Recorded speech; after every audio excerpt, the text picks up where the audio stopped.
अहो मॅडम, तुम्ही या ना. प्राचीला बरं वाटत नाहीये. अरे बापरे, काय झालं?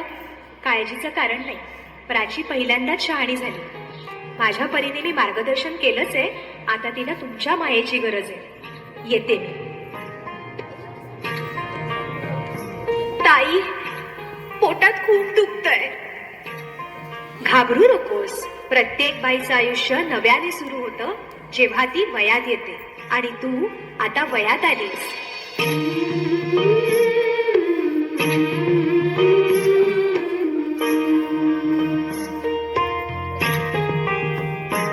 जन्म आईचा बाईचा खूप घाईचा, एक आईचा आईचा एक ताईचा.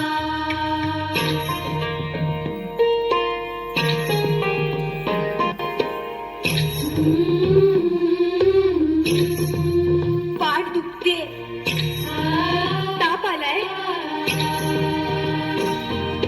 काय मी सांगू, काय हे झाले, का तुला सुख ये नाहणे आले.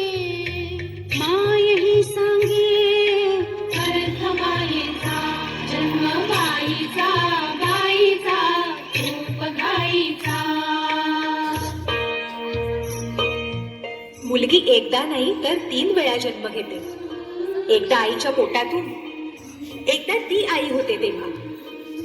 पण तिसरी आणि महत्वाची वेळ म्हणजे ती आई होण्यास सक्षम होते तेव्हा.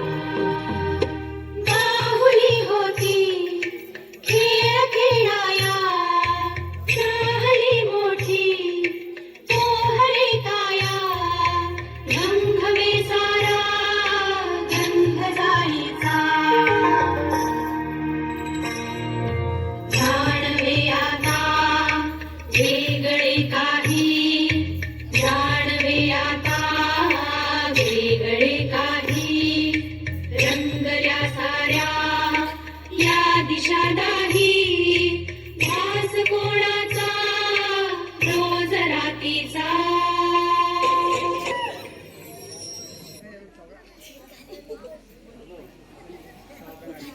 सुंदर वरदान आहे जे फक्त स्त्रियांना मिळतं. आई बाबा, मी शाळेत पहिली आले. आई कुठे? आज आपल्या प्राचीला पाहायला पाहुणे मंडळी येणार आहे. जा, तयारीला लागा. अहो, पण किती लहान आहे ती. बाई माणसांना जेवढं सांगितलं जातं तेवढंच करावं. निघा. ऐकलंस ना बाबा काय? समाजातल्या परंपरेला तुझी आई सुद्धा बदलू शकत नाही. सुन्या सुन्या मनामध्ये धूर हलती, नव्या जुन्या आठवणी भास पडके. दारी सनईचे सूर काढे, मनी हूर हूर काढे. विरहाचा पुढे वारसा, हरलीने सजली माया, सासरची मिलन.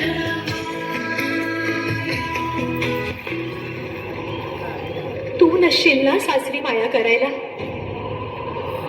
मुलगी म्हणून जन्माला येणं हाच आपला गुन्हा आहे. कसं सांगू, कसं शिकवू तुला?